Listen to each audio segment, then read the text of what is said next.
रायगड जिल्ह्यातील इरसालवाडीवर दरड कोसळून झालेल्या दुर्घटनेत ढिगाऱ्याखाली अडकलेल्या नागरिकांचे जीव वाचविण्याला सरकारचे सर्वोच्च प्राधान्य आहे।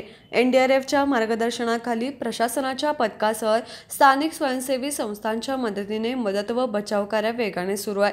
2 हेलिकॉप्टर तयार ठेवण्यात आले आहेत, मात्र खराब हवामानामुळे हवाई मदत कार्यावर मर्यादा येत आहेत। सरकार प्रत्येक बाबींवर बारकाईने नजर ठेवून आहे।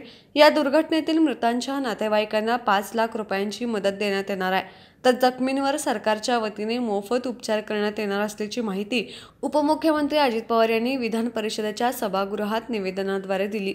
यावेळी उपमुख्यमंत्री अजित पवार म्हणाले, दुर्घटनास्थळ दुर्गम असल्याने त्या ठिकाणी मदत आणि बचाव कार्यासाठी आवश्यक असणारी जेसीबी सारख्या मशिनरी घटनास्थळी पोहोचविण्यासाठी हेलिकॉप्टरची आवश्यकता आहे। राज्य सरकारने 2 हेलिकॉप्टर तयार ठेवली आहेत, मात्र खराब हवामानामुळे हेलिकॉप्टर उड्डाण करणे शक्य होत नाही।